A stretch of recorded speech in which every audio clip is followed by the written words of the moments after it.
Selamat malam Bapak Ibu yang dikasihi Tuhan Yesus Kristus. Banyak hal yang sebetulnya kita pelajari selama ini, kebenaran-kebenaran atau mutiara-mutiara kebenaran yang boleh memperkaya hidup rohani kita. Ya, ambil contoh kita bicara tempoh hari mengenai bagaimana kita membangun altar di depan Tuhan. Baik di dalam kita membangun di dalam personal worship kepada Tuhan, atau kita membangun yang namanya family altar. Bagaimana setiap keluarga, bukan hanya kita bersaat teduh membaca firman Tuhan secara pribadi, tapi kita sebagai keluarga, kita ada fellowship antara suami, istri, dan anak-anak. Kita membangun yang namanya family altar. Jadi ibadah keluarga. Di tengah-tengah kesibukan secara pribadi, ya, kita pun sibuk sekali, baik yang sebagai student, atau kita yang bekerja, atau kita punya usaha. Banyak kesibukan begitu menyita kita, sehingga kita nggak ada waktu teduh, nggak ada waktu untuk berelasi dengan Tuhan.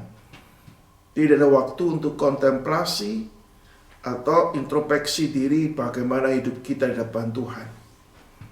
Kalau secara personal kita kurang memiliki relasi yang benar, yang intim dengan Tuhan, pasti akan berpengaruh juga bagaimana kita meresponi situasi dan kondisi di dalam pekerjaan ataupun di dalam keluarga. Dan juga kehidupan rohani kita mempengaruhi juga, ya. Kalau kita punya hubungan yang dekat sama Tuhan, yang benar sama Tuhan, kita pun ingin, ya, anggota keluarga kita, baik anak-anak kita, atau kalau kita anak kita besar, menantu kita, cucu kita, mereka pun boleh ingin lebih mengenal Tuhan, menikmati Tuhan, dan bagaimana hidup ingin memuliakan Tuhan. Jadi pengenalan relasi pribadi kita dengan Tuhan itu mempengaruhi komunitas dimanapun kita berada. Dunia makin hari makin menggeser kita, makin jauh hubungan dengan Tuhan. Saya beberapa hari belakangan ini saya menguji beberapa mahasiswa, baik menguji proposal ataupun menguji skripsi atau tesis yang mereka buat, saudara. Nah, salah satu yang ada satu mahasiswa yang memberikan presentasi proposal, yaitu tentang bagaimana membangun ibadah keluarga, ya, di dalam perspektif orang-orang Puritan. Bagaimana membangun suatu ibadah keluarga dengan perspektif orang-orang Puritan di tengah-tengah kondisi pada zaman sekarang ini. Ya. Kalau keluarga tidak ada waktu berelasi dengan Tuhan, maka anak-anak yang lain dan keluarga Kristen, iman mereka nggak mengakar, nggak bertumbuh. Sehingga sebagian besar mereka setelah mereka remaja dan pemuda, mereka nggak terlalu interest dengan hal-hal rohani. Bahkan menurut research, 8 daripada pemuda tidak ke gereja lagi waktu mereka dewasa. Dan ini menjadi suatu perhatian yang sangat baik sekali. Ya, dan orang-orang Puritan sangat concern dengan kehidupan rohani, khususnya di dalam membangun ibadah keluarga. Dan memang ada banyak kendala-kendala yang dihadapi. Salah satunya kendala teknologi yang berkembang, ya, di dalam generasi Z sekarang ini. Ya, bagaimana penggunaan teknologi makin masif. Hampir katakan setiap anak-anak remaja pemuda nggak bisa lepas dengan yang namanya internet. Sekarang ada gadgets yang begitu makin canggih. Lalu juga kesibukan makin luar biasa. Bahkan orang tua ya, dari pagi sampai malam kerja. Bahkan sebagai karyawan ada double job, triple job, ya, di tengah-tengah segala macam kebutuhan di dalam dunia ini, Sehingga iman Kristen tuh makin hari itu makin terjadi erosi. Ya, sehingga kita gampang rentang jatuh ke dalam pencobaan. Kita makin digeser makin jauh sama Tuhan. Ya, jadi ini suatu tantangan yang tidak mudah ya pada zaman sekarang ya. Nah, ini bagaimana kita sebagai gereja melengkapi jemaat, melengkapi anak-anak, melengkapi orang tua, sehingga di dalam dunia makin sekuler ini kita tetap berdiri teguh. Nah, ini tidak gampang. Apalagi gereja dipanggil oleh Tuhan juga untuk mempengaruhi dunia ini, menjadi garam dan terang bagi dunia ini. Ya. Dunia juga menggarami dalam arti negatif, mempengaruhi dalam arti negatif. Kita dipanggil untuk menerangi, menggarami dunia. Ya, kita bukannya sekedar bertahan ya, dipanggil untuk menerangi, menggarami dunia ini. Nah, ini sesuatu hal yang perlu kita doakan. Dan kita perlu sebagai saudara seiman, kita boleh saling memberikan kekuatan dorongan kepada sesama saudara di dalam tubuh Kristus, yaitu gereja Tuhan. Saudara, beberapa hari ini terus kita membahas tentang kitab Keluaran. Saya makin membahas, saya makin melihat relevansinya pada zaman sekarang ini, saudara. Ya. Hari ini kita akan melanjutkan studi kita. Ya, tapi sebelumnya saya akan sedikit memberikan suatu wawasan, saudara. Saudara, kita sudah mempelajari mengenai bagaimana Allah melakukan ada pengesahan perjanjian antara orang Israel dengan Allah, atau Allah mengesahkan perjanjian dengan umat yang dipilihnya, yaitu orang Israel. Allah yang berinisiatif untuk menegakkan, mengesahkan perjanjian ini. Sehingga orang Israel yang dikeluarkan dari perbudakan di Mesir, sekarang mereka boleh menjadi umat kesayangan Tuhan, atau menjadi milik properti yang berharga di tangan Tuhan.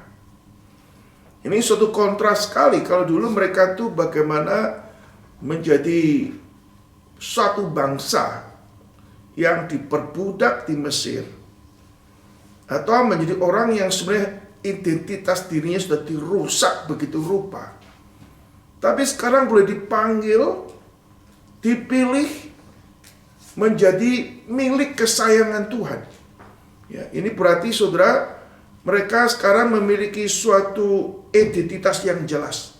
Mereka bukan budak. Mereka bukan orang yang gak bernilai, tapi mereka boleh menjadi anak-anak Allah. Mereka boleh menjadi milik yang berharga di dalam tangan Tuhan.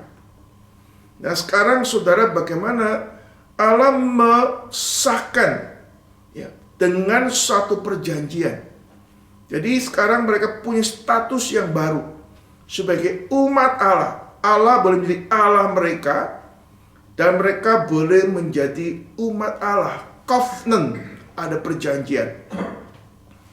Saudara, kalau kita memahami di dalam penggunaan nama Allah ya, dan nama Tuhan ya, saudara, istilah Lord atau Yahweh itu God Covenant, Allah perjanjian. Allah yang mengikatkan dirinya dengan umat yang dikasihinya, yaitu orang Israel. Dan kalau kita kaitkan dengan perjanjian baru, maka di dalam Kristus kita diadopsi menjadi anak-anak Allah. Ya, Kristus sebagai anak tunggal Allah diutus untuk mati, mengkorbankan dirinya supaya kita diselamatkan dari perbudakan dosa. Kita diselamatkan dari hukuman Allah. Kemudian kita dibenarkan, kita dijadikan anak-anak Allah. Ini suatu anugerah, suatu privilege. Saya masih ingat pada waktu pertama kali saya bertobat, terima Tuhan Yesus, 40 tahun yang lampau. Di dalam satu Bible study saya diyakinkan, kamu sekarang sudah dibenarkan ya, dan dijadikan anak-anak Allah. Dan Roh Kudus dikaruniakan untuk bersaksi bahwa engkau adalah anak Allah. Momen itu mengubah mengenai jati diri saya. Mengubah cara berpikir saya. Sekarang saya ini anak Allah. Saya menjadi milik Tuhan. Dan Roh Kudus dikaruniakan dalam hidup saya. Bersaksi bersama roh saya bahwa saya adalah anak Allah. Saya bukan lagi anak atau dari papa mama saya secara lahiriah, tapi saya sudah di justification dan diadopsi jadi anak Allah.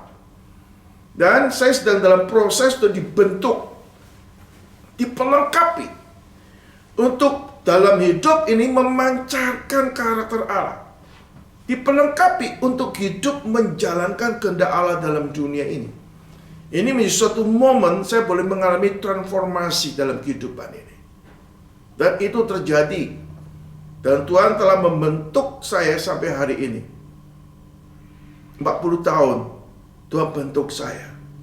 Dimulai dengan pertobatan. Saya percaya Yesus, dibenarkan, dijadikan anak Allah.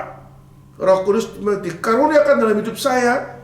Dia yang bagaimana memimpin hidup saya untuk mengalami transformasi. Makin hari boleh menyatakan karakter Tuhan, menyatakan gambar dan rupa Allah. Ya, saudara, ini suatu hal yang indah. Kebenaran bukannya secara teori, secara intelektual, tapi kebenaran dikejar Roh Kudus yang mentransformasi kehidupan saya. Yang kedua, saudara, kita memahami orang Israel setelah mereka dibebaskan dari perbudakan di Mesir, sekarang mereka boleh menjadi imamat yang rajani. Apa sih imamat yang rajani, saudara? Artinya yang pertama, saudara, orang Israel sekarang itu bahkan boleh kata menjadi suatu bangsa. Bangsa yang kudus di depan Tuhan. Bangsa di mana setiap kita itu adalah imam-imam yang melayani Allah. Di dalam konsep ini yaitu konsep teokrasi. Bangsa Israel menjadi suatu bangsa dan Allah menjadi penguasa atau menjadi raja di atas segala raja yang memerintah orang Israel. Dan orang Israel dipanggil untuk melayani Allah, mengabdi kepada Allah. Seperti sebelum Adam jatuh dalam dosa, Allah menciptakan Adam dan Hawa dan menempatkan dalam Taman Eden supaya mereka boleh menjadi imam di depan Allah untuk memelihara taman Tuhan, untuk memenuhi bumi, untuk penuh dan kemuliaan Tuhan. Dan orang Israel, mereka dibebaskan dari perbudakan di Mesir. Mereka dulu menjadi budak-budak yang melayani bangsa Mesir atau yang melayani Firaun. Sekarang mereka boleh dibebaskan dari perbudakan kuasa Mesir. Sekarang boleh menjadi milik kesayangan Tuhan. Dan sekarang mereka menjadi imamat yang rajani. Bangsa yang kudus, yang dikuduskan untuk melayani Tuhan. Menjadi milik Tuhan, untuk melayani Tuhan, dan menikmati tata daripada Tuhan. Di samping itu, saudara, dia sebagai imam, bukan sekedar imam yang melayani Allah, tapi menjadi imam yang mewakili Allah. Mewakili Allah bagi bangsa-bangsa yang lain. Supaya berkat Abraham boleh tersalurkan kepada bangsa-bangsa lain. Sehingga fungsi imam adalah menjadi pengantara. Pengantara bagi bangsa-bangsa yang belum mengenal Allah. Melalui kehadiran orang Israel, mereka boleh mengenal Allah dan boleh percaya kepada Allah. Di dalam kaitan dengan perjanjian baru atau dalam kehidupan orang Kristen, kita diselamatkan untuk melayani Tuhan. Karena manusia dulu dicipta oleh Allah, dicipta untuk Tuhan. dicipta untuk melakukan pekerjaan Tuhan. Kan dosa manusia putus hubungan dengan Tuhan, kehilangan kesempatan untuk melayani Allah, kehilangan kesempatan untuk hidup bagi Allah. Tapi sekarang ditebus oleh Allah, dikembalikan posisinya sebagai milik Tuhan. Demikian juga orang Kristen, kita diselamatkan bukannya sekedar untuk kita kalau mati masuk surga, tapi kita diselamatkan untuk dimiliki Allah, sekaligus diselamatkan untuk melayani Tuhan. Dan kita juga diselamatkan, kita dipanggil untuk menjadi saksi Tuhan, menjadi wakil Tuhan, supaya bangsa-bangsa yang lain yang belum percaya kepada Tuhan boleh mengenal Tuhan melalui kesaksian hidup kita. Ya enggak, era Yesus pernah mengatakan, "Pergilah, jadikanlah segala bangsa muridku. Baptislah mereka demi nama Bapa dan Anak dan Roh Kudus. Dan ajarlah mereka melakukan segala sesuatu yang kuperintahkan kepadamu. Ketahuilah aku menyertai kamu sampai kesudahan zaman." Kita sebagai imamat yang rajani, setiap hari kita harus menyadari kehadiran Tuhan, menyadari kita sebagai warga negara kerajaan Allah. Dan doa kita seperti yang diajarkan Tuhan Yesus, "Bapa kami yang di surga, dimuliakanlah namamu, datanglah kerajaanmu di bumi seperti di surga." Saudara, kita merindukan kehadiran Allah nyata dalam kehidupan saudara. Kehadiran Tuhan juga nyata di dalam keluarga saudara. Kehadiran Tuhan juga nyata dalam pekerjaan saudara. Sehingga melalui kehadiran Tuhan, orang boleh melihat perbuatan Tuhan yang ajaib di dalam segala aspek hidup kita, sehingga mereka boleh memuliakan Allah. Bahkan di antara mereka boleh mengenal dan percaya kepada Tuhan. Yang ketiga, saudara, orang Israel juga dikatakan sebagai bangsa yang dikhususkan bagi Tuhan. Pertama, berhubungan lebih imamat yang rajani. Yang ketiga, saudara, maka bangsa Israel adalah orang yang dikuduskan. Dikuduskan artinya, saudara, kita dipisahkan hidup bagi Allah, dan kita dikuduskan untuk hidup seperti apa yang Tuhan kehendaki. Alkitab katakan, "Kuduslah kamu sebab aku kudus adanya. Aku mengasihi engkau, maka hendaklah kamu saling mengasihi.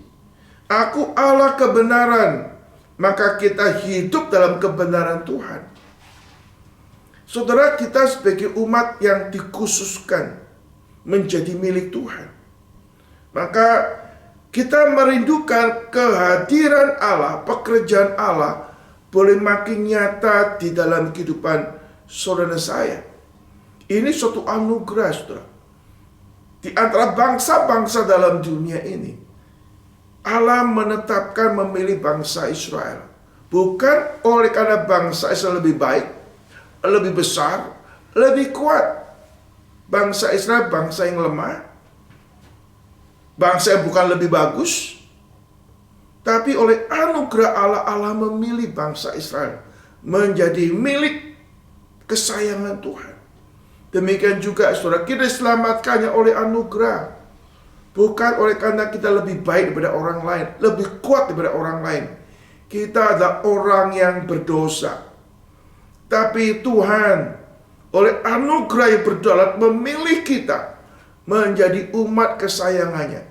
Untuk kita boleh mewarisi berkat rohani, baik di bumi ataupun di dalam surga. Dan tiga hal ini, saudara, membuat orang Israel mengenal siapakah dirinya, jati dirinya. Dan kita juga di dalam Kristus, berkat Abraham juga menjadi bagian di dalam kehidupan saudara saya. Sehingga sebagai orang Kristen, kita harusnya tidak mengalami krisis identitas. kita di dalam hidup sebagai anak Tuhan, kita memiliki suatu kepastian akan penyertaan kehadiran Tuhan. Dan kita dipanggil untuk melakukan kehendak Tuhan di bumi seperti di surga. Saudara-saudara kata Yesus Kristus, dan ini beberapa hal yang perlu kita pikirkan dan kita hayati dalam hidup kita. Di dalam kita mengerti orang Israel secara rohani, itu ada mempunyai kaitan yang dekat dengan hidup saudara dan saya.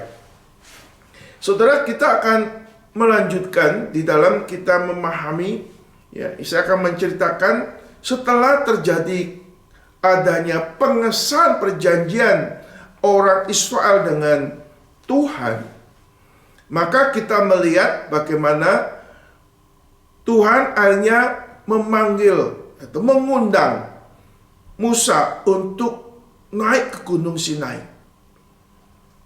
Kita mengetahui, saudara, waktu naik ke Gunung Sinai, saudara, di situ ada Nadab, ada Abihu, ada Harun, ya, dan juga, saudara, ada Hur di situ, ada tua-tua juga di situ, dipanggil untuk menghadap Tuhan.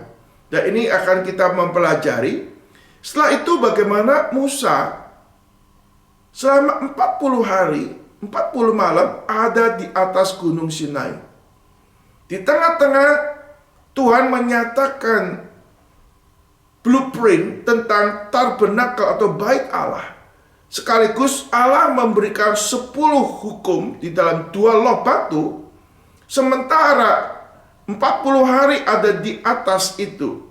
Maka terjadi, saudara, bagaimana orang Israel mendesak Harun untuk membuat patung berhala lembu emas. Dan di situ, saudara, kita melihat ada penyembahan berhala. Nah, kita akan mempelajari kaitan dua hal ini, saudara. Bagaimana orang Israelnya melakukan hal seperti ini. Nah, kita akan membaca, saudara, dalam Keluaran pasal ke-24 dan juga nanti Keluaran pasal ke-31 dan 32. Mari kita membuka Alkitab kita, saudara, di dalam Keluaran 24 lebih dulu. Ayat 12 sampai ayat ke-18. Kemudian kita akan loncat di dalam pasal 31, ya, 32, ya, 31, 32. Saya akan bacakan, saudara sekalian, pasal 24 ayat 12, ya. Tuhan berfirman kepada Musa, "Naiklah menghadap aku ke atas gunung dan tinggallah di sana. Maka aku akan memberikan kepadamu loh batu, yakni hukum dan perintah yang telah kutuliskan untuk diajarkan kepada mereka." Lalu bangunlah Musa, Yosua, abdinya, maka naiklah Musa ke atas gunung Allah. Tetapi kepada tua-tua itu ia berkata, "Tinggallah di sini menunggu kami, sampai kami kembali lagi kepadamu. Bukankah Harun dan Hur ada bersama-sama dengan kamu? Siapa yang ada perkara, datanglah kepada mereka." Maka Musa mendaki gunung, dan awan itu menutupinya. Kemuliaan Tuhan diam di atas gunung Sinai, dan awan itu menutupinya 6 hari lamanya. Pada hari yang ke-7 dipanggil Musa di tengah-tengah awan itu.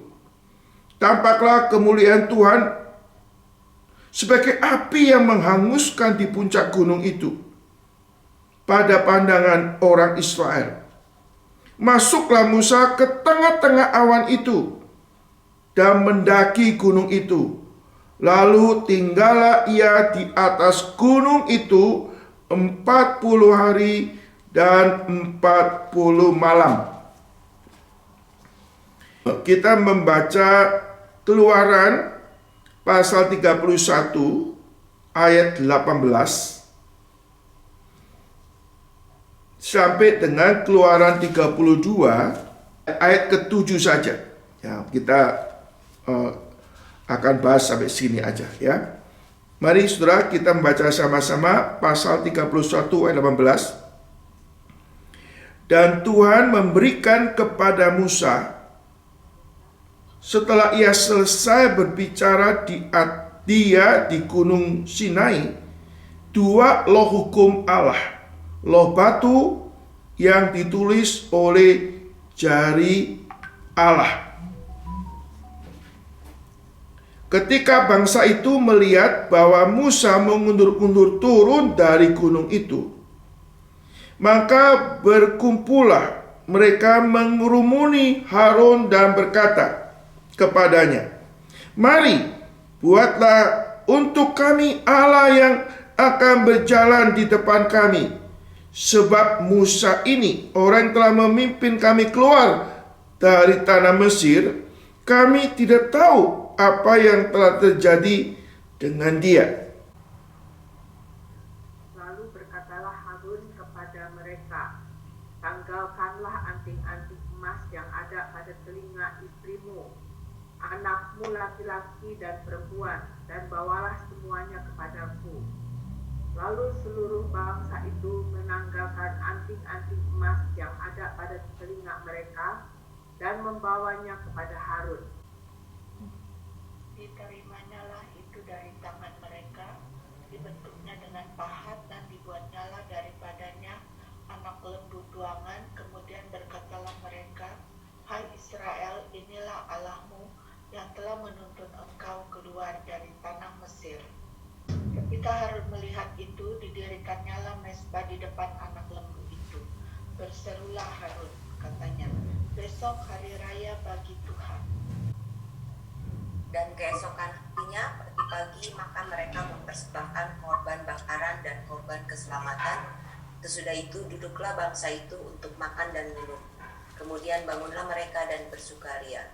Berfirmanlah Tuhan kepada Musa, "Pergilah, turunlah, sebab bangsamu yang kau pimpin keluar dari tanah Mesir telah rusak lakunya." Ya, saudara, kita akan melihat lebih dulu, kita akan bahas ya.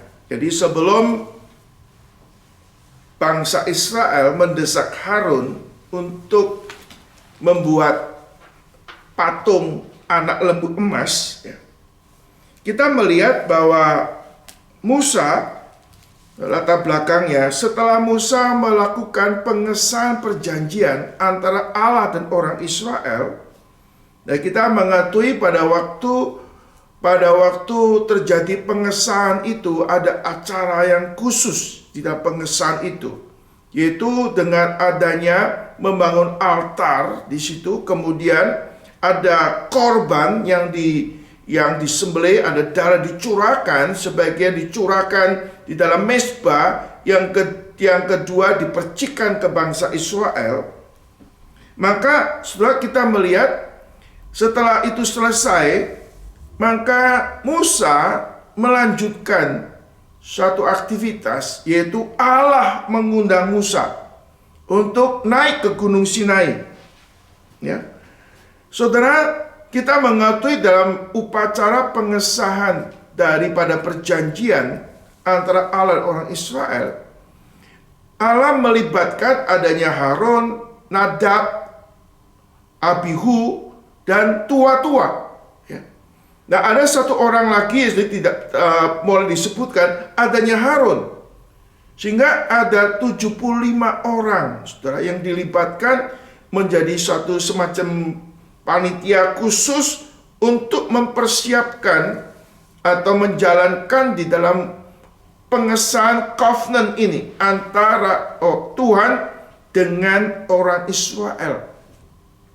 Setelah acara itu selesai, saudara, maka Tuhan memanggil Musa. Ya, Tuhan berfirman pada Musa, "Naiklah menghadap aku ke atas gunung. Tinggallah di sana. Aku akan memberikan kepadamu loh batu, yaitu hukum dan perintah yang telah kutuliskan untuk diajarkan kepada mereka." Saudara, kita melihat ya, ini boleh kata orang Israel sudah ada namanya perjanjian, sekarang sudah statusnya jelas ya.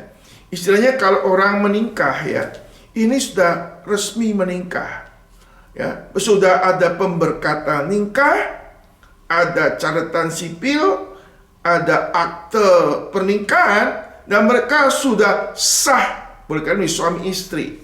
Nah, seringkali gereja diumpamakan seperti ini, saudara. Ya, jadi gereja itu pempelai daripada wanita, dan Kristus pempelai daripada pria. Demikian juga, saudara, orang Israel itu sebagai istri, ya, boleh kata sebagai istri di depan Tuhan, dan Allah itu sebagai suami. Jadi hubungan antara suami dan istri sudah terjadi, sah ya. Ada pengesahan perjanjian antara orang Israel dan Tuhan, saudara. Nah, sekarang saudara, Musa dipanggil oleh Allah naik ke gunung Tuhan. Saudara, waktu Musa dipanggil Tuhan untuk naik ke gunung ini, boleh kata akhirnya Tuhan memanggil Musa selama 40 hari 40 malam. Di sana Allah memberikan suatu blueprint mengenai kemah pertemuan. Ya, nanti bagaimana Musa akan membangun kemah pertemuan itu sesuai dengan blueprint yang Tuhan berikan. Dan sekaligus Allah memberikan suatu loh batu yang berisi hukum Allah di situ. Dan Musa pergi naik ke atas gunung atas panggilan Tuhan. Dan sudah kata Yesus, dan kita melihat seperti Harun, ya, sekarang ada Hur juga masuk di sini. Ada Hur. Saudara, kita melihat waktu Musa dipanggil ke naik gunung itu, saudara, maka tua-tua Harun, Hur, termasuk Nadab dan Abihu tidak diizinkan untuk naik, saudara. Ya, yang boleh naik, saudara, hanya Musa, tapi di sini didampingi oleh Yosua. Ya, Yosua mulai muncul namanya di sini. Kita melihat bahwa Yosua pernah juga di dalam peperangan orang Amalek, ya, itu diutus oleh Musa, dipercaya oleh Musa untuk memimpin peperangan. Nah, sekarang ini muncul, saudara. Musa dipanggil naik ke atas, di sini didampingi oleh Yosua abdinya. Di sini katakan, tetapi kepada para tua-tua itu ia berkata, tinggallah di sini menunggu kami, sampai kami kembali lagi kepadamu. Bukankah Harun dan Hur ada bersama-sama dengan kamu? Siapa yang ada perkara, datanglah kepada mereka. Saudara, ini boleh kata kalau kita mengingat bahwa Musa menuruti nasihat daripada mertuanya, ya, Jethro, untuk mendelegasikan tugas, ya. Sekarang saudara, Musa mau ada, tanda kutip, ada meeting khusus dengan Tuhan.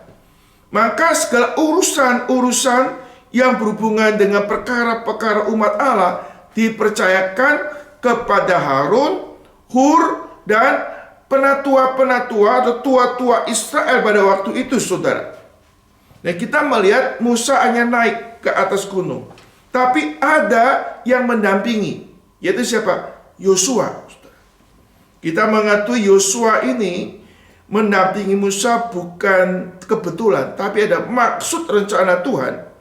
Karena ke depan Yosua adalah orang yang dipersiapkan Tuhan menjadi penerus, suksesor daripada Musa. Bukan Harun, bukan Miriam, bukan yang lain, tapi Yosua, saudara. Sehingga Yosua hanya naik lebih tinggi daripada naik ke gunung, meninggalkan Yosua dan Musa meninggalkan Harun, Hur, dan tua-tua Israel pada waktu itu. Maka Musa mendaki gunung dan awan menutupinya. Ya. Kemudian kemuliaan Tuhan diam di atas gunung Sinai, dan awan itu menutupi 6 hari lamanya, dan hari yang ke-7 dipanggilnya Musa ke tengah-tengah awan itu. Saudara, awan ini melambangkan kehadiran Tuhan. Kita mengetahui dalam perjalanan orang Israel ada tiang awan, tiang api, ya, menyatakan kehadiran Tuhan, ya. Saudara, kata Yesus Kristus, kita melihat Musa ada waktu menunggu 6 hari sebelum dia dipanggil oleh Tuhan masuk ke awan itu, atau naik lebih tinggi lagi untuk bersekutu dengan Tuhan, untuk bertemu dengan Tuhan. Saudara, ini suatu konsep juga mengenai hari Sabat. Hari yang ke-7 ini dikhususkan bagi Tuhan. Ya. Saudara, kata Yesus Kristus, waktu setelah hari ke-7 ini, saudara, Musa naik. Nah, waktu Musa naik kali ini tidak didampingi oleh Yosua. Dia secara khusus ada meeting dengan Tuhan 40 hari 40 malam di atas gunung, saudara. Saudara, kita melihat waktu Musa naik ke atas gunung setelah 6 hari, hari ke-7 Allah boleh kata mengundang Musa, ya, untuk boleh kata mengalami hadirat Tuhan, mengalami the presence of God secara khusus. Saudara, kita melihat apa kekhususannya, saudara. Kali ini tidak ada yang lain, hanya Musa dengan Tuhan. Tuhan dengan Musa. Ini kadang-kadang Musa boleh mengalami pengalaman, kalau dalam PB itu ada transfigurasi. Pengalaman hubungan yang dekat dengan Tuhan, yang spesial. Saudara, kita melihat ada penjelasan yang lebih dalam di sini, saudara. Ayat ke-17. Tampaklah kemuliaan Tuhan sebagai api yang menghanguskan di puncak gunung itu pada pandangan orang Israel, saudara. Saudara, kemuliaan Tuhan ini bagaikan api yang menghanguskan, tapi Musa tidak hangus. Saudara, kita mengetahui, saudara, Musa seperti waktu dipanggil oleh Tuhan itu ada semak belukar yang terbakar, ada api, tapi semak itu nggak terbakar, saudara. Demikian waktu Musa, orang Israel melihat puncak gunung Sinai itu ada awan dan kemuliaan, ada api yang menghanguskan sepertinya. Tapi Musa ada di situ dan Musa tidak mati, saudara. Kita mengetahui ada Sadrak, Meshak, dan Abednego waktu-waktu dimasukkan ke dapur api yang menyala-nyala, mereka nggak hangus, saudara. Ini boleh kata mengalami kehadiran Tuhan secara spesial, saudara. Dan 40 hari 40 malam Musa boleh menikmati the presence of God, saudara. Saudara, mengenai bicara mengenai the presence of God itu hal yang penting sekali, saudara. Saudara, di dalam hidup kita sehari-hari, kita perlu mengembangkan suatu kesadaran kemahadiran Tuhan dalam hidup kita. Atau dalam istilah bahasa Latin itu coram Deo. Kita boleh menyadari kehadiran Allah. Allah itu mahadir. Di mana-mana Allah itu mahadir, bukan berarti panteisme. Allah roh. Allah nggak dibatasi oleh ruang, oleh waktu. Allah yang kekal adanya. Tapi kita bukan memahami Allah itu mahadir seperti panteisme. Bukan. Allah mahadir sebagai satu pribadi. Tapi ada lebih khusus lagi, kita boleh menikmati kehadiran Tuhan. Ya, Allah mahadir dengan menikmati kehadiran Tuhan itu hal beda, saudara. Nggak ada suatu tempat di mana Allah nggak hadir, saudara. Tapi Allah yang mahadir itu, Allah ingin membangun relasi secara personal, sehingga kita boleh menikmati kehadiran Tuhan.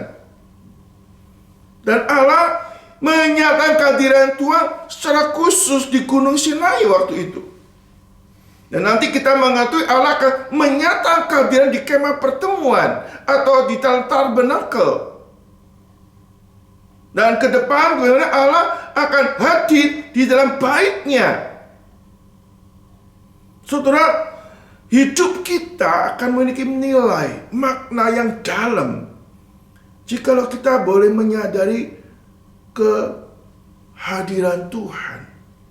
Bukan sekedar memahami Allah itu Maha Hadir, tapi kita boleh mengalami kehadiran Tuhan. Kalau kehadiran Tuhan kita sadari, maka setiap hidup kita menyadari hal ini, membuat segala aspek hidup kita mau berespon dengan apa yang baik dan berkenan kepada Tuhan. Kalau saudara menyadari Allah hadir dalam rumah saudara, di kamar saudara, di dapur saudara, dan Allah menyaksikan apa yang kita kerjakan, pada waktu di dapur kah, ada waktu di kebun, harusnya kita bersikap bagaimana? Sebagai orang yang beriman kepada Allah dan sadar Allah itu hadir, saudara. Allah hadir berarti apapun yang kita kerjakan, kita mengerjakan seperti untuk Tuhan, untuk menyenangkan Tuhan. Kita bukan cari kesenangan manusia, tapi kita mau hidup menyenangkan Tuhan, berespon kepada Tuhan. Musa boleh menikmati kehadiran Tuhan yang tak terhampiri itu. Orang kalau melihat Tuhan, dekat sama Tuhan, hangus, mati. Tapi Musa tidak. Orang Israel gemetar takut ketemu Tuhan. Tapi Musa justru ingin melihat Tuhan, ingin dekat sama Tuhan. Ini menunjukkan Musa punya suatu spiritualitas yang begitu luar biasa, saudara. Tuhan mengizinkan Musa masuk ke awan kemuliaannya itu. Ini suatu anugerah, ini suatu privilege, saudara.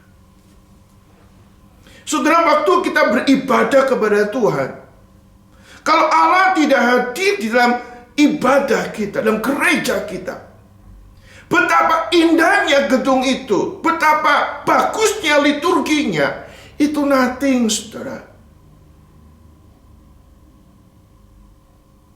Setiap kita beribadah kepada Tuhan, kita menyadari Tuhan hadir dalam ibadah itu. Kita mau memprioritaskan waktu kita untuk datang kepada Tuhan dengan iman. Kita mengambil tata Tuhan, maka itu akan memiliki nilai di depan Tuhan.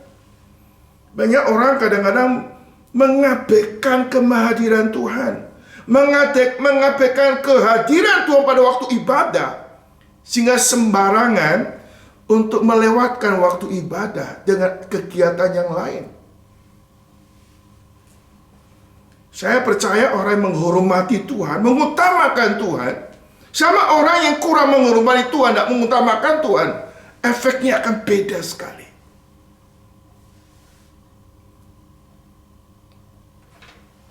Saudara yang kasih Tuhan Yesus Kristus, Musa boleh menikmati kehadiran Tuhan 40 hari 40 malam, saudara. Saudara, perasaan saudara gimana kalau setiap hari kita dengar khotbah selama 10 jam? Kira-kira saudara bosan enggak ya?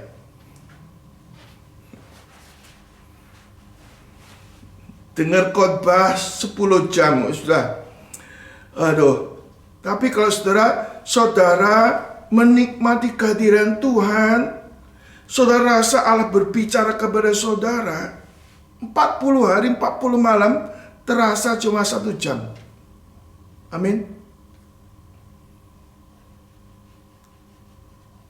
Saudara, kehadiran Tuhan itu sangat penting sekali. Di dalam keluarga saudara, kita mengenai suatu family. Di rumahmu, kita tidak mencari tata Tuhan kita nggak menikmati kehadiran Tuhan keluarga kita, maka kewajiban kita menjadi chaos, kacau. Masing-masing orang hanya mau hidup semau sendiri di rumah. Mau tidur kah, mau apakah, nggak sungkan. Kenapa? Bukan nggak sungkan, karena kurang menyadari kehadiran Tuhan. Kita akan menjadi orang yang rajin. Kita jadi orang yang rapi. Semaksimal mungkin kita berikan terbaik untuk Tuhan. Musa naik ke gunung Tuhan selama 40 hari 40 malam. Dan sampai hari ini nggak ada catatan secara kesaksian Musa bagaimana Musa menikmati 40 hari 40 malam sama Tuhan. Ini adalah personal experiences. Pengalaman yang khusus dengan Tuhan susah diceritakan. Seperti Paulus pernah naik ke langit ke tingkat 3, menikmati pengalaman dengan Tuhan. Apa yang nggak pernah dilihat oleh mata, yang nggak pernah timbul dalam pikiran, dikaruniakan Tuhan kepada orang-orang yang mengasihi Dia. Yang tidak pernah dilihat oleh mata, yang tidak pernah timbul dalam pikiran, Allah telah sediakan bagi orang mengasihi Tuhan. Saudara-saudara kata Yesus Kristus, kita melihat Musa selama 40 hari 40 malam boleh menikmati tata Tuhan. Orang melihat api yang luar biasa yang menghanguskan, tapi Musa nggak hangus. Dia menikmati kehadiran Tuhan di situ. Dan Musa bukan dari 40 hari 40 malam dia mau menikmati sendiri, dia juga mendelegasikan tugas kepada Harun, Hur, dan tua-tua Israel. Untuk apa? Untuk mengembalakan jemaat orang Israel. Kalau mereka ada kesulitan, ada perkara, bisa datang kepada Hur, bisa datang kepada Yosua atau tua-tua. Tapi sayang sekali bukan? Harun sebagai orang senior tidak menjalankan tugas dengan yang baik. Dia membiarkan orang Israel sebagai kuda liar. Akhirnya mereka membuat lembu emas. Nanti kita akan bahas, saudara. Suatu kata Yesus Kristus kita melihat bagian ini, saudara, tampak kemuliaan Tuhan sebagai api yang menghanguskan di puncak gunung itu pada pemandangan orang Israel. Masuklah Musa ke tengah-tengah awan itu dan mendaki gunung itu, lalu tinggal di atas gunung itu 40 hari 40 malam. Ini ada retreat, ya, retreat khusus dengan Tuhan. Di sini Alkitab menunjukkan di dalam pasal ke-25 dan pasal yang ke-30, saudara, menjelaskan bagaimana Tuhan memberikan petunjuk-petunjuk kepada Musa bagaimana membangun kemah pertemuan. Ayat ke-8, saudara, saya akan bacakan pasal 25 ayat 8 dan 9, dikatakan demikian. Dan mereka harus membuat tempat kudus bagiku, supaya aku akan diam di tengah-tengah mereka.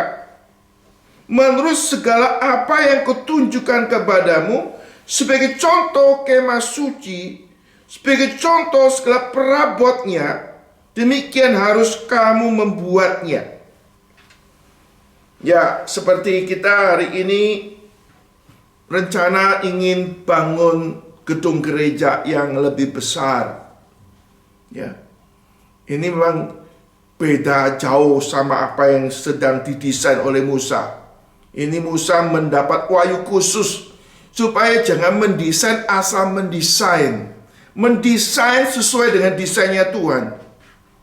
Lalu Tuhan juga hanya bukan mendesain kemah pertemuan, Allah juga memberikan hukum-hukum, khususnya supaya menjadi inti 10 hukum Allah dan 2 loh batu yang ditulis oleh tangan Allah sendiri. Saudara, Musa naik ke gunung untuk mendapat wahyu khusus Tuhan. Dan wahyu khusus ini dipersiapkan untuk kepentingan orang Israel. Supaya orang Israel boleh menikmati kehadiran Tuhan lewat adanya kemah pertemuan itu. Mereka boleh menikmati bimbingan Tuhan melalui Taurat yang diajarkan, saudara. Musa ada waktu 40 hari 40 malam. Allah berbicara kepada Musa. Sekaligus nanti Allah menggerakkan Musa untuk menuliskan segala firman, segala peraturan, hukum untuk orang Israel, saudara. Saudara, kata Yesus Kristus, ini suatu persiapan Tuhan untuk Musa. Ya, dipersiapkan untuk menjadi pemimpin bagi orang Israel.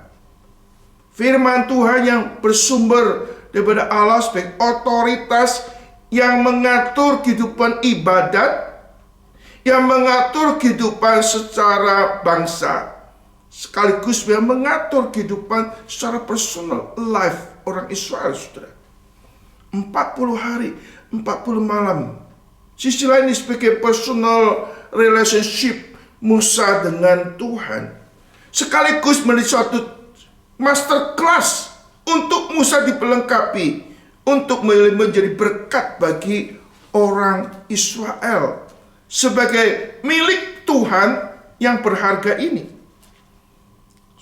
Sementara Musa sedang ada di atas gunung 40 hari 40 malam menikmati fellowship dengan Tuhan dan mendapat kesempatan diperlengkapi oleh Allah untuk kelak membangun kemah pertemuan, membangun tabernakel, sekaligus diberikan 10 hukum Allah dan segala peraturan-peraturannya, saudara. Apa yang terjadi di dalam kehidupan orang Israel, saudara? Saudara, kasih Tuhan Yesus ini sungguh suatu tragedi, saudara. Dalam awal perjalanan orang Israel setelah menerima hukum Allah, dan Tuhan memberikan kepada Musa setelah ia selesai berbicara di atas gunung Sinai, kedua loh hukum, loh batu yang ditulis oleh jari Allah. Saudara, yang ditulis oleh jari Allah, saudara. Saudara, kalau kita memahami di dalam pemahaman yang benar, di dalam mengerti Alkitab, Alkitab adalah firman Allah. Allah menggerakkan, memimpin orang-orang yang dipilihnya, yaitu para rasul dan para nabi, untuk menuliskan kata-kata yang Tuhan kehendaki, supaya menjadi dokumen untuk kita boleh mengerti firman Tuhan. Allah melalui kurun waktu hampir 1400 tahun menggerakkan 40 penulis yang digerakkan Roh Kudus untuk menuliskan wahyu Allah tertulis yang sekarang terbentuk di dalam Alkitab yang kita baca. Di dalam PA dengan bahasa Ibrani, PB dengan bahasa Yunani, sebagian dalam bahasa Arami, untuk kita boleh mengerti pikiran Allah, maksud Allah, dan kehendak Allah dalam hidup kita. Nah, Alkitab menjadi landasan doktrin dan etika orang percaya. Kita perlu belajar firman Allah dan tunduk kepada otoritas firman Tuhan. Saudara, kata Yesus, apa yang terjadi pada waktu 40 hari, setelah 40 hari itu, saudara? Maka saudara, ayat pasal ke-32 ayat 1 dan seterusnya dikatakan, ketika bangsa itu melihat bahwa Musa mengundurkan turun dari gunung itu, maka berkumpulah mereka mengurumuni Harun dan berkata kepadanya, mari buatlah untuk kami Allah yang akan berjalan di depan kami, sebab Musa ini orang telah memimpin kami keluar dari tanah Mesir, kami tidak tahu apa yang terjadi dengan dia. Saudara, kita melihat, saudara, bagian ini, saudara, orang Israel, saudara, mereka menganggap Musa mengundur-undur waktu. Saudara, Musa bukan mengundur waktu, saudara. Cuma mereka merasakan Musa itu mundur-mundur waktu. Mereka tahu sebenarnya secara jelas Musa naik ke gunung, ketemu Tuhan. Musa sedang menikmati relasi dengan Tuhan. Bahkan ada tanda supranatural. Di atas gunung ada api yang menghanguskan di atas, menyatakan kehadiran Tuhan. Tapi mereka, saudara, menilai Musa itu mundur-mundur waktu. Sepertinya Musa itu nggak bertanggung jawab. Bahkan mereka sedikit memprovokasi, kami tidak tahu apa yang terjadi di sana.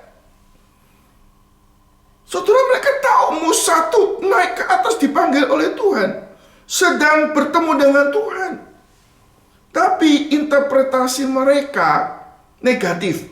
Musa ngulur-ngulur waktu, tidak bertanggung jawab, nggak tahu apa yang terjadi di sana. Ini betul-betul suatu kebohongan atau hoax yang coba dibangun.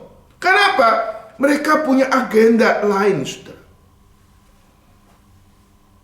Saudara, kata Yesus Kristus, kita melihat ketika bangsa itu melihat dan menafsirkan Musa mundur-mundur waktu, turun di atas gunung. Maka berkumpulah mereka mengerumuni Harun dan berkata kepada, mari buatlah kami Allah yang akan berjalan di depan kami. Sebab Musa ini orang telah memimpin kami keluar dari tanah Mesir. Kami tidak tahu apa yang telah terjadi dengan dia. Saudara, ada penafsir yang mengatakan istilah kami tidak tahu apa yang telah terjadi dengan dia. Ini nggak mau tahu sebetulnya. Ini ungkapan yang kasar sebetulnya. Ini suatu nggak hormat kepada pemimpin. Jadi orang-orang yang sebetulnya yang nanti kita mengetahui ini semua orang-orang yang Alkitab kasih bahasa yang nggak enak ya. Bajingan-bajingan rohani, bukan bajingan, betul-betul orang yang jahat, yang akhirnya memprovokasi mereka membuat patung. Akhirnya dibinasakan oleh orang Lewi. 3.000 orang itu mati karena mereka itu sebagai orang provokator yang menyesatkan. Saudara, kita melihat, saudara, mereka, saudara, katakan mereka menganggap Musa itu mengulur-ngulur waktu, tidak bertanggung jawab. Istilahnya kok digeletakkan saja, saya kok nggak diurus ini. Lalu mereka punya agenda. Ini suatu sangat tragis sekali, saudara. Mereka ingin membuat berhala. Dikatakan, sudah buatlah kami Allah yang berjalan bersama dengan kami. Sebab Musa ini buatlah kami Allah. Saudara, ini kurang ajar amat, saudara. Jadi mereka ingin membuat, ya, mereka ingin membuat Allah lain. Saudara, kita mengetahui ini hukum pertama dan hukum kedua, saudara. Jangan ada ilah lain di hadapanku. Jangan buat apapun yang menyerupai dan membuat patung yang menyerupai dan menyembahnya. Saudara, sekarang orang-orang ini kumpul mengerumunin Harun, atau tanda kutip memaksa Harun untuk membuat patung, membuat Allah lain di samping Allah yang disembah oleh orang Israel. Saudara, kata Yesus Kristus, lalu bagaimana respon daripada Harun, saudara? Lalu berkata Harun kepada mereka, tanggalkan anting-anting emas yang ada pada telinga istrimu, anakmu laki-laki, anak perempuan, bawalah semuanya kepadaku. Lalu seluruh bangsa itu menanggalkan anting-anting emas yang ada pada telinga mereka dan membawa kepada Harun. Diterimanya lah itu dari tangan mereka, dibentuk dengan pahat, dibuatnya daripadanya lembu tuangan. Kemudian berkatalah mereka, hai Israel, inilah Allahmu yang telah menuntun engkau keluar dari tanah Mesir. Harun meresponi. Ketika Harun melihat ini, didirikan mezbah di depan anak lembu itu, berserulah Harun, katanya, besok hari raya bagi Tuhan. Saudara-saudara Yesus Kristus, kita melihat tipe daripada kepemimpinan daripada Harun, saudara. Saudara, Harun bukan tipe pemimpin yang sejati, saudara. Pemimpin sejati harusnya bisa memimpin ke jalan yang benar. Saudara, kita melihat ini pemimpin yang dikendalikan oleh bawahannya, oleh rakyat, oleh bangsa Israel, saudara. Harusnya Harun menasihati ini nggak benar, ini nggak sesuai prinsip Alkitab. Nggak ada Allah lain kecuali Allah yang sudah menyatakan diri. Kita jangan buat patung. Saudara, apa yang ada di dalam pikiran daripada yang namanya Harun, saudara? Ini orang senior, pendoa syafaat, tapi teologianya itu ngawur. Doktrinnya nggak beres ini. Saudara, hati-hati di dalam kita memahami ini, saudara. Saudara kata Yesus Kristus, Harun harusnya tidak melakukan ini, saudara. Harun malah mengatakan apa, saudara? Setelah mereka mendesak, lalu saudara-saudara kata Yesus Kristus, Harun, tanggalkan anting-anting emas yang ada pada telinga istrimu, anakmu laki-laki dan perempuan, bawalah semuanya kepadaku. Istilah tanggalkan itu potong, diputusin ya, ditanggalkan itu bukannya tanggalkan sekali dilepas biasa. Kadang-kadang ada yang ditarik atau apa, segera diserahkan, saudara. Kata Yesus Kristus, kita melihat, saudara, mereka kok begitu antusias, saudara. Antusias membangun, ingin membuat berhala, sampai mereka ini menyerahkan milik mereka yang berharga. Mereka begitu antusias.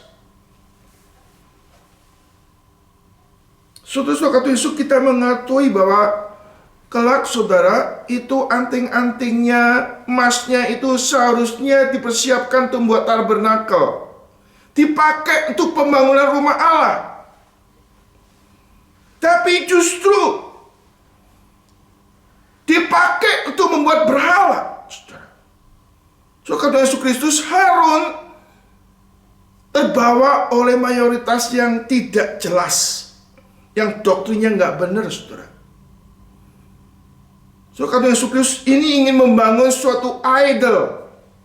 Saudara, dalam hidup kita, kalau kita tidak mengenal Allah yang sejati, kita tidak punya hubungan yang dekat sama Tuhan, maka banyak energi kita, uang kita, tenaga kita dipakai hal-hal yang kita perilah jadi Allah. Saudara. Kalau kita memperilah barang-barang mewah, kita mau banyak keluarkan tenaga, keuangan kita, seluruh hidup kita untuk mengabdi kepada materialisme. Hari ini banyak mungkin kita nggak membuat lembu emas, tapi ada idol, idola-idola hidup kita yang menguasai hidup kita. Jadi kita dengan antusias menggunakan semua energi kita, kekuatan kita untuk kita pakai sesuatu yang anggap itu bernilai dalam hidup kita. Tapi yang bernilai, yang nggak ada nilai di depan Tuhan. Ada ilah lain di depan kita.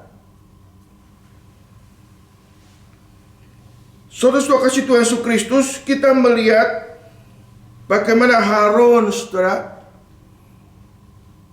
telah melakukan suatu kesalahan yang serius. Sisi lain, saudara, ini memang motivasi pertama orang Israel yang ingin membuat ilah pengganti Allah yang sejati. Nah, kenapa ini terjadi, saudara? Ini, saudara, kehidupan lama mereka, kehidupan pengaruh waktu mereka di Mesir itu belum tuntas. Cara berpikir yang gak benar, cara itu yang benar masih menguasai sebagian orang Israel. Lalu memprovokasi, mempengaruhi akan banyak orang Israel, sehingga mereka akhirnya menyerahkan emas mereka, membuat lembu emas yang harus mereka sembah. Celaka lagi, saudara, Harun sebagai pemimpin rohani memfasilitasi semua. Lalu memahat emas itu dilebur, dibentuk akhirnya, saudara. Siapa yang membentuk ini? Yang membentuk adalah Harun, saudara. Tragis, saudara. Lalu celaka lagi, Harun mengatakan, ini hari raya bagi Tuhan. Pakai istilah nama Tuhan, ada sinkretisme di dalamnya, saudara. Orang Islam masuk kepada penyembahan berhala. Pakai nama Tuhan, tapi isinya bukan Tuhan. Banyak orang berseru Tuhan, Tuhan, tapi tidak mengenal Tuhan. Saudara, kata Yesus Kristus, ini suatu hal yang serius, saudara. Yang kalau kita mau aplikasikan di dalam hidup kita, relevansi hidup kita, banyak namanya orang-orang yang mungkin punya kedudukan yang tinggi, punya kapasitas yang besar. Dia namanya Kristen, tapi Kristen tanpa pengenal Allah yang benar. Banyak politikus Kristen, namanya politikus Kristen. Mungkin pejabat pemerintah yang punya posisi tinggi, tapi imannya nggak beres. Itu akan merusak bangsa, akan merusak banyak orang. Saudara, Yesus, kita perlu berdoa betul-betul untuk hal ini, saudara. Kita kadang-kadang ada pemimpin di atas kita, ya, yang pikirannya nggak benar, mempengaruhi banyak orang. Atau kita sendiri punya idol, punya kesenangan duniawi. Kita mau menggunakan tenaga kita, waktu kita untuk yang tidak berfokus kepada Tuhan. Kita harus hati-hati dengan anak-anak cucu kita. Karena mereka punya idol, berhala-berhala di dalam dunia ini yang menyita waktu, tenaga, uang, sehingga mereka nggak ada waktu untuk Tuhan, nggak ada uang untuk Tuhan, nggak ada hati untuk Tuhan. Hanya mencari apa? Ya idol, mencari sesuatu yang dibanggakan dalam dunia ini, saudara. Saudara, kalau Yesus Kristus ini ada suatu hal yang serius. Kita perlu memahami, saudara, banyak orang sekarang berjuang untuk mendapatkan pengetahuan yang tinggi, atau mendapat jadi orang kaya, atau mendapat kedudukan yang penting. Mereka waktu menjadi anak Tuhan ingin mendapatkan pengetahuan yang tinggi, kekayaan yang banyak, posisi yang tinggi. Tapi setelah mereka mendapat kekayaan, mendapat posisi yang tinggi, kekayaan tinggi, akhirnya kedudukan itu menjadi berhala, uang jadi berhala,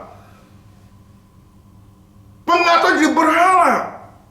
Dia melupakan Tuhan yang memberikan segala-galanya. So, kata Yesus Kristus, biarlah firman Tuhan ini boleh memberikan suatu warning untuk kita, saudara.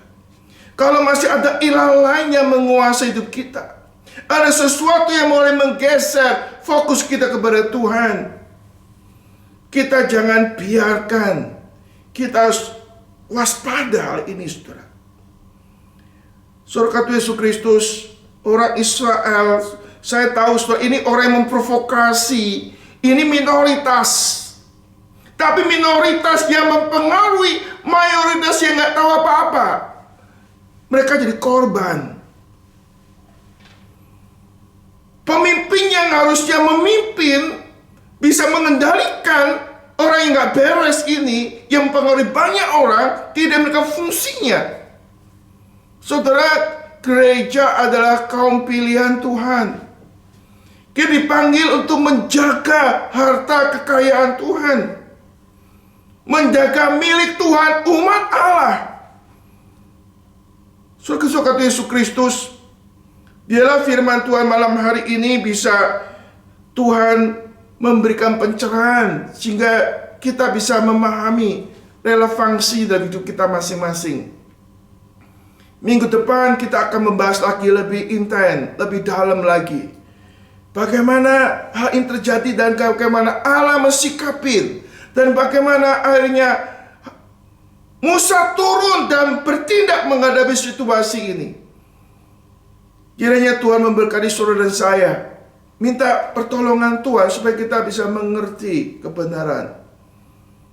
Hal-hal apa yang tanpa sadar dalam hidup kita, kita sudah tidak sabar dengan Tuhan, lalu kita pakai jalan sendiri. Dan hidup kita kadang masih ada idol, ada berhala-berhala yang membuat kita nggak fokus kepada Tuhan. Minta Tuhan mengarahkan hati dan pikiran kita untuk kita lebih mengenal, lebih dekat dan lebih mengasihi Tuhan, sehingga kita boleh terhindar dari hal-hal yang tidak perlu dalam dunia ini. Kiranya Tuhan memberkati saudara dan saya, menolong kita untuk kita boleh lebih dekat dan lebih mengenal Tuhan.